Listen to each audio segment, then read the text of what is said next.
Hello नमस्कार साथियों, स्वागत है आप सभी का सर्वज्ञ जी के क्लासेस में। अगर आप भी किसी एग्जाम की तैयारी कर रहे हैं तो आज मैं आप सभी को भारतीय संविधान के 50 सबसे महत्वपूर्ण प्रश्न कराने वाला हूं। गारंटी से कह रहा हूं, इनमें से एक दो प्रश्न आसानी से आपकी परीक्षा में आ सकता है और आने वाला भी है। तो क्लास को स्टार्ट करते हैं। अगर आप भी सिलेक्शन लेना चाहते हैं तो पूरी क्लास को ध्यान से देखिए और ट्रिक से पढ़ने वाले क्लास को स्टार्ट करते हैं। पहला प्रश्न आप सभी के समक्ष है, भारतीय संविधान सभा की संघीय समिति के अध्यक्ष कौन है? Who is head of, for English में नहीं, हिंदी में पढ़ेंगे, ठीक है। पहला है Sardar Patel, option B doctor Bhimrao Ambedkar, option C Alladi Krishnaswami Ayyar, option D Pandit Jawaharlal Nehru. क्या है इसका आंसर? तो आप सब जानते हैं, जो भारतीय संविधान की जो संघीय समिति है, संघीय शक्ति समिति, उसके अध्यक्ष हैं पंडित जवाहरलाल नेहरू। बहुत ही अच्छा प्रश्न है, याद कर लीजिए। संघीय समिति का संबंध किससे है? पंडित जवाहरलाल नेहरू। एक दो बार पढ़ोगे आसानी से याद हो जाएगा। संघीय शक्ति समिति के अध्यक्ष कौन है? पंडित जवाहरलाल नेहरू। अगला देखते हैं, नेक्स्ट क्वेश्चन, दूसरा वाला। ध्यान से पढ़ोगे तो कोई भी चीज कठिन नहीं है, ठीक है। भारतीय संविधान सभा की प्रारूप समिति के अध्यक्ष कौन थे? बहुत ही महत्वपूर्ण क्वेश्चन है, बार बार हर एग्जाम में पूछा जाता है कि भारतीय संविधान की जो प्रारूप समिति है उसके अध्यक्ष कौन है, जो प्रारूप कमेटी है उसके हेड कौन है? तो option A doctor Rajendra Prasad, option B doctor Jawaharlal Nehru, और option C doctor Bhimrao Ambedkar, doctor C Purushottam Das Tandon. बहुत ही अच्छा प्रश्न है आपके लिए, तो ध्यान रखना है। तो इसका आंसर है डॉक्टर भीमराव अंबेडकर। एकदम करेक्ट आंसर है, डॉक्टर भीमराव अंबेडकर। इन्हीं को ही प्रारूप समिति के अध्यक्ष कहा जाता है। और संविधान सभा की आत्मा जो होते हैं वो आर्टिकल 32 को कहते हैं, आर्टिकल 32, ठीक है।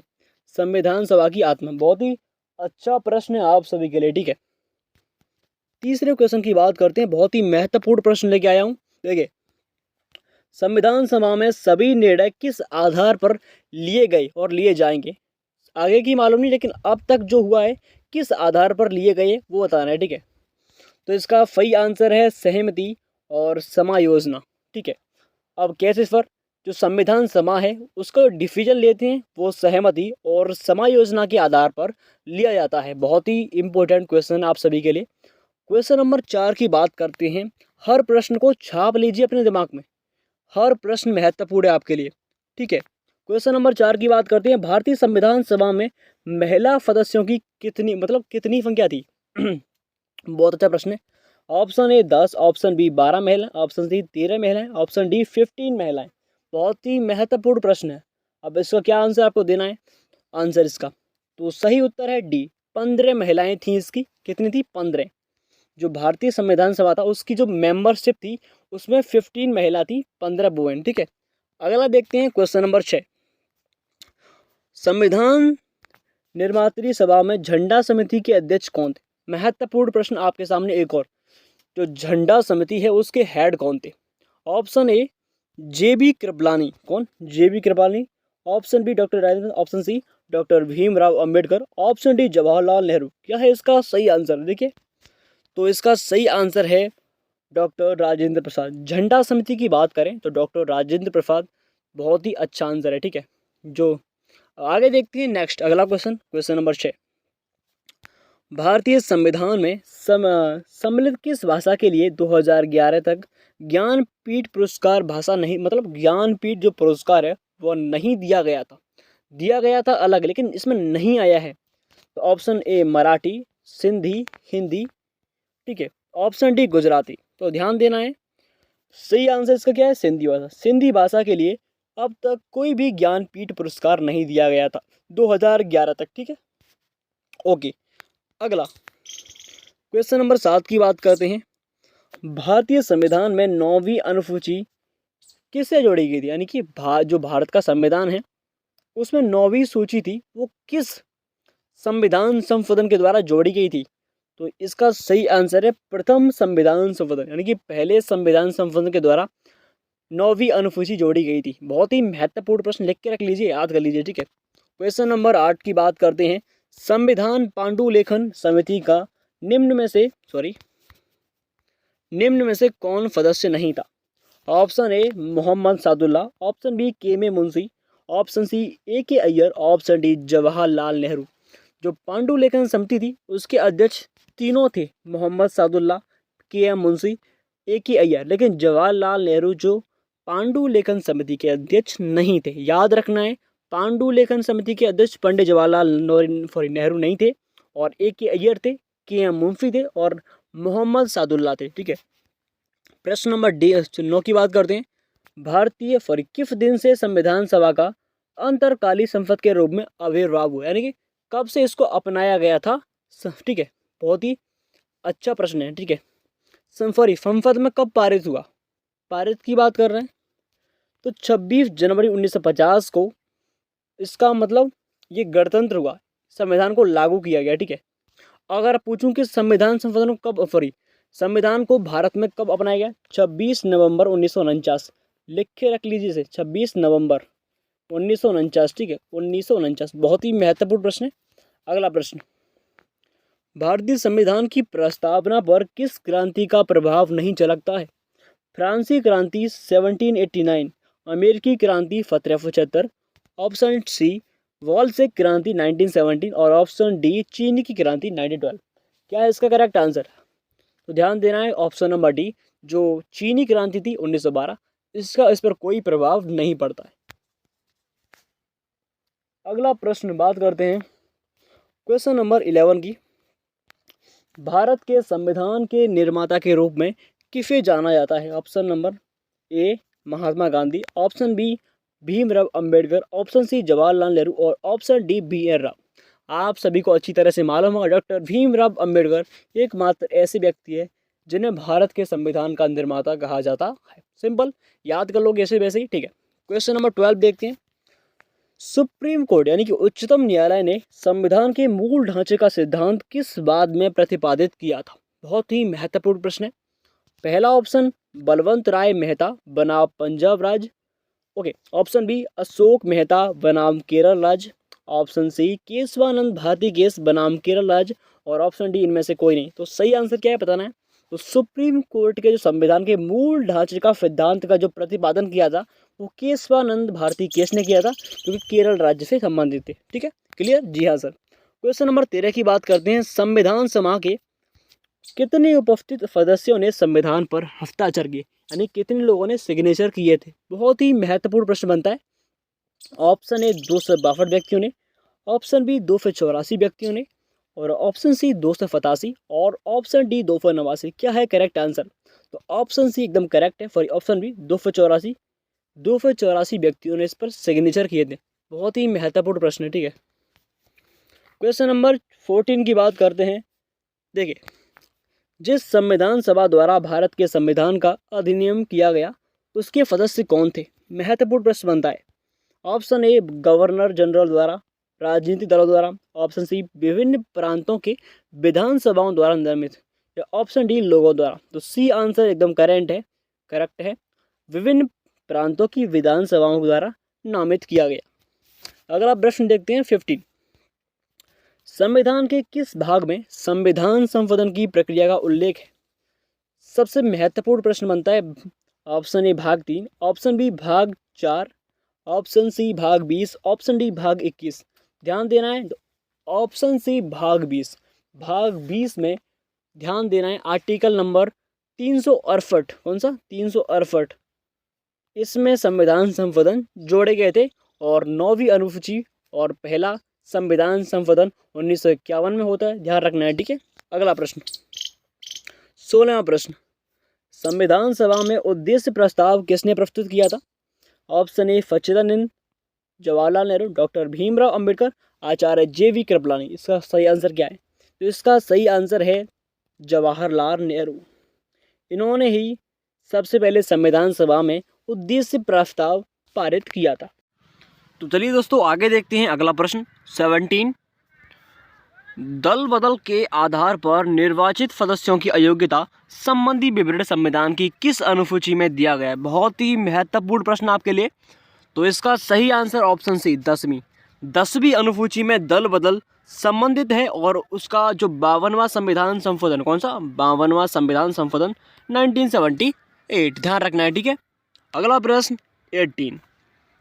भारत के लिए संविधान सभा की रचना हेतु संविधान सभा का विचार निम्न में से सबसे पहले किसने प्रस्तुत किया? ठीक है, option A Swaraj party, option B Congress party और ऑप्शन सी मुस्लिम लीग और ऑप्शन डी सर्वदल सम्मेलन ने। तो इसका क्या है आंसर, कमेंट में आपको जरूर देना है।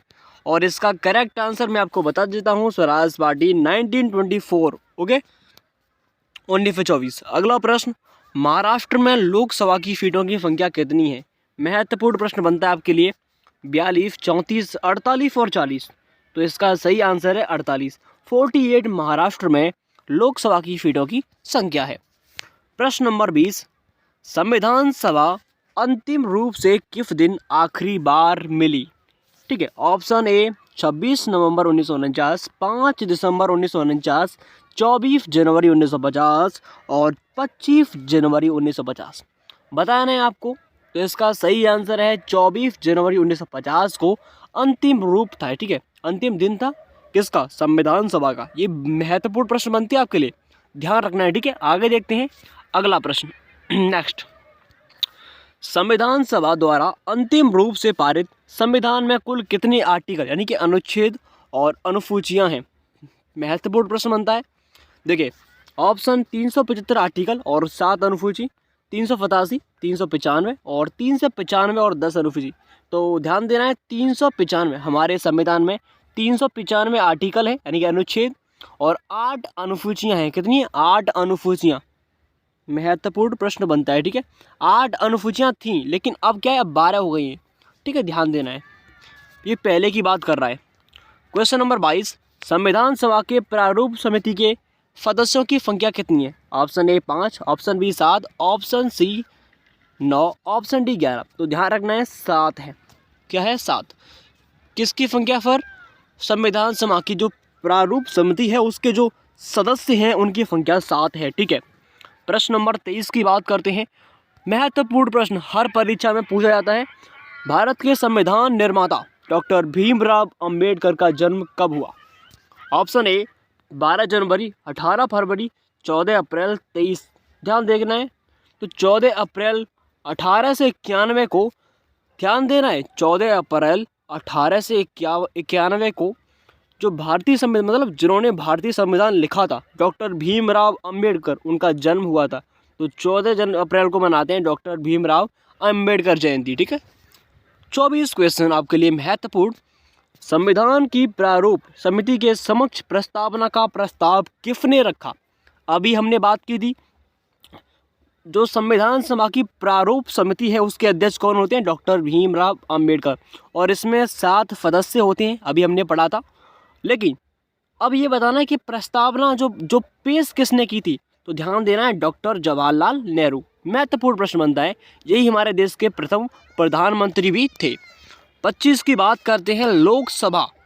लोकसभा का उम्मीदवार होने के लिए न्यूनतम आयु कितनी यानी कि उम्र कितनी होनी चाहिए? Option A 25, option B 30, option C 35 वर्ष, सॉरी ऑप्शन डी 18 वर्ष। ध्यान देना है, तो 25 वर्ष न्यूनतम होनी चाहिए लोकसभा का उम्मीदवार बनने के लिए। क्वेश्चन नंबर देखते हैं 26, निम्नलिखित में से राष्ट्रपति की किसकी नियुक्ति नहीं करते हैं? जो राष्ट्रपति होते हैं वो किसकी नियुक्ति नहीं करते हैं? मुख्यमंत्री, अल्पसंख्यक आयोग के सदस्य, भाषा आयोग के सदस्य, राज्यपाल और या फिर सभी। ध्यान देना है, मुख्यमंत्री की सिर्फ ओनली ऑन मुख्यमंत्री की जो है ये नियुक्ति नहीं करते हैं, ओनली ऑन सबको करते हैं। ठीक है, और ना ही प्रधानमंत्री को, मुख्यमंत्री। ठीक है, आगे देखते हैं भारतीय संविधान को कब अपनाया गया था? मतलब किसके द्वारा? लोकसभा, गवर्नर जनरल ब्रिटिश संसद या फिर भारतीय संसद द्वारा? तो संविधान सभा द्वारा इस भारतीय संविधान को अपनाया गया था। महत्वपूर्ण प्रश्न बनता है। ठीक है, 28 की बात करते हैं। किसी राज्य की नगर पालिका का सीमा क्षेत्र अनुसूचित करने के लिए निम्नलिखित में से कौन सक्षम है? संबंधित राज्य का राज्यपाल, भारत के राष्ट्रपति, संबंधित राज्य की मुख्यमंत्री और राज्य विधानमंडल। तो ध्यान देना है, नगर पालिका जो अनुसूचित करने के लिए सक्षम कौन होता है? वो होता है संबंधित राज्य का राज्यपाल। राज्यपाल ही नगर पालिका को देखता है। ठीक है, आगे देखता है नेक्स्ट 29। ये महत्वपूर्ण प्रश्न आ गया, संपूर्ण भारतीय संविधान के निर्माण में इसे बनने में कितना समय लगा था? ठीक है, तो ध्यान देना है, 2 वर्ष 7 महीने 2 वर्ष 11 महीने 18 दिन, 2 वर्ष 11 महीने 18 दिन इसको बनने में लगे थे। महत्वपूर्ण प्रश्न बनते हैं, चाहे आप यूपी पुलिस है, किसी भी एग्जाम की तैयारी कर रहे हैं, संविधान में से प्रश्न पूछे ही जाते हैं। ठीक है, अगला 30 देखते हैं। राजेंद्र प्रसाद को देश रत्न की उपाधि किसने दी थी? ध्यान देना है, महात्मा गांधी जी ने राजेंद्र प्रसाद को देश रत्न की उपाधि दी थी। ठीक है, क्वेश्चन नंबर 31 देखते हैं। भारत का संविधान लागू कब हुआ था? तो सिंपल प्रश्न है, 26 जनवरी 1950, जिस दिन हम रिपब्लिक डे यानी कि गणतंत्र दिवस मनाते हैं। महत्वपूर्ण प्रश्न आपके लिए। 32 देखते हैं। 32, निम्नलिखित में से प्रारूप समिति का सदस्य नहीं था। कौन कौन सदस्य नहीं थे? अभी हमने पढ़ा था इसको, तो ध्यान देना है, जवाहरलाल नेहरू थे। ठीक है, ये सदस्य नहीं थे, बल्कि इन्होंने ये तो झंडा समिति के अध्यक्ष थे। ठीक है, ध्यान देना है, ये तीनों थे। ओके, नेक्स्ट 33, राष्ट्रपति का रिक्त स्थान भर लिया जाना होता है कितने दिन के लिए? 1 महीने, 3, 14, 6 महीने। बताना है आपको क्या है, तो 6 महीने के लिए रिक्त स्थान रहता है, उसे भरा जाता है। ठीक है, नेक्स्ट प्रश्न 34, किसी भी विधि के लिए सर्वोच्च न्यायालय से परामर्श मांगने का अधिकार किसको? यानी कि सुप्रीम कोर्ट, जो कि सबसे हमारे देश का एक ही है, उससे सलाह कौन ले सकता है? भारत का राष्ट्रपति। सिर्फ भारत का राष्ट्रपति ही सर्वोच्च न्यायालय से सलाह ले सकता है। ध्यान देना है, महत्वपूर्ण प्रश्न बनता है, पूछा जाएगा, ध्यान रखना। 35, कार्यपालिका का प्रमुख कौन होता है? तो कार्यपालिका जो होती है उसका प्रमुख होता है राष्ट्रपति। कौन? राष्ट्रपति। महत्वपूर्ण प्रश्न है, एक एक प्रश्न को याद रखना है। संविधान आर्टिकल 74 के अनुसार राष्ट्रपति के कार्य को संपन्न करने के लिए एक मंत्री परिषद होगी और उसका प्रधान किसे बनाया जाएगा? ध्यान देना है, प्रधानमंत्री। ये ठीक है, थोड़ी सी लिखने में मिस प्रिंटिंग हुई है, कोई बात नहीं, लेकिन प्रधानमंत्री को बनाया जाएगा आर्टिकल 74 के अनुसार। ठीक है, नेक्स्ट, भारत में लोकसभा किसका प्रतिनिधित्व करती है? राज्यों की विधानसभा, भारतीय जनता, राज्यों और केंद्र शासित प्रदेशों का, राजनीतिक दलों का। तो ध्यान देना है, भारतीय जनता है उसका लोकसभा प्रतिनिधित्व करती है। ठीक है, अगला, भारतीय संविधान में नीति निर्देशक तत्व किसके लिए है? ध्यान देना है, नीति निर्देशक तत्व कहते हैं डीपीएसपी यानी कि डायरेक्टिव प्रिंसिपल। ओके, ये पूरी इसकी फुल फॉर्म है। ठीक है, डायरेक्टिव प्रिंसिपल ऑफ, लेकिन इसका अर्थ क्या होता है?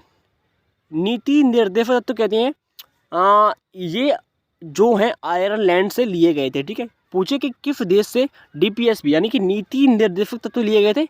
आयरलैंड से। ठीक है, अब ये पूछ रहा है कि किसके लिए है? तो सरकार के लिए। किसके? सरकार के लिए ये नीति निर्देशक तत्व है। अब देखिए 39, किसी भी राज्य का संवैधानिक प्रधान किसे माना जाता है? राज्यपाल को। किसकी बात करें? राज्य का। तो राज्य का जो संवैधानिक प्रधान होता है उसे राज्यपाल कहते हैं। नेक्स्ट 40, संविधान सभा ने संविधान को अंतिम रूप से किस दिन पारित किया था? तो ध्यान देना है, 26 नवंबर 1949 को इसे अपनाया गया था और उसी दिन इसको पारित किया गया था। ठीक है, महत्वपूर्ण देखते हैं 41, भारत को एक संविधान देने का प्रस्ताव संविधान सभा द्वारा पारित कब किया गया था? 22 जनवरी 1940, 22 जनवरी 1945, 20 जनवरी 1947 या फिर 26 जुलाई 1940। तो ध्यान देना है, 22 जनवरी 1947 को संविधान सभा पारित किया गया। ठीक है, अगला 42 देखते हैं, राष्ट्रपति लोकसभा भंग कैसे कर सकता है? मतलब किस आर्टिकल के तहत? तो ध्यान देना है, आर्टिकल 85 के अनुसार जो राष्ट्रपति है वो लोकसभा भंग कर सकता है। ठीक है, अब देखते हैं 43, भारतीय संविधान के प्रथम दिन की अधिवेशन की अध्यक्षता किसने की थी? बहुत पुराना प्रश्न है। ठीक है, तो ध्यान देना है, जो सच्चिदानंद सिन्हा है इन्होंने, यानी कि 9 दिसंबर 1946 को इसकी पहली बैठक होती है दिल्ली में। दिल्ली भवन जो लाइब्रेरी है यानी कि पुस्तकालय भवन है, उसमें पहली बैठक हुई थी। उसके अस्थायी यानी कि अनपरमानेंटली अध्यक्ष बनाए गए थे, वो बनाए थे सच्चिदानंद सिन्हा। लेकिन 11 दिसंबर यहाँ लिखता हूँ, हाँ 11 दिसंबर 1946 को इसकी बैठक होती है दोबारा से 2 दिन बाद। उस दिन इसके मतलब बिल्कुल स्थायी, मतलब बिल्कुल उड़ना उठने वाले अध्यक्ष बनाए गए थे डॉक्टर राजेंद्र प्रसाद। ध्यान देना, ठीक है, डॉक्टर राजेंद्र प्रसाद इसके द्वितीय बनाए गए थे और जो एकदम स्थायी थे। ठीक है, परमानेंटली। तो याद रखना है, सच्चिदानंद सिन्हा 9 दिसंबर 1940 ये अस्थायी थे। अगला देखते हैं 44, राष्ट्रपति द्वारा भारतीय संविधान में संसद में कितने लोगों को मनोनीत करने की व्यवस्था की गई है? तो ध्यान देना है 14 लोगों को भारतीय संविधान में संसद में लोगों को मनोनीत करने की व्यवस्था की गई है। कितने 14 सॉरी 45 संविधान सभा में दोनों सदनों की संयुक्त बैठक का प्रावधान किस आर्टिकल अनुच्छेद में है? तो ध्यान देना है आर्टिकल 108 जिसमें जॉइंट सिटिंग होती है यानी कि संयुक्त बैठक, किसमें?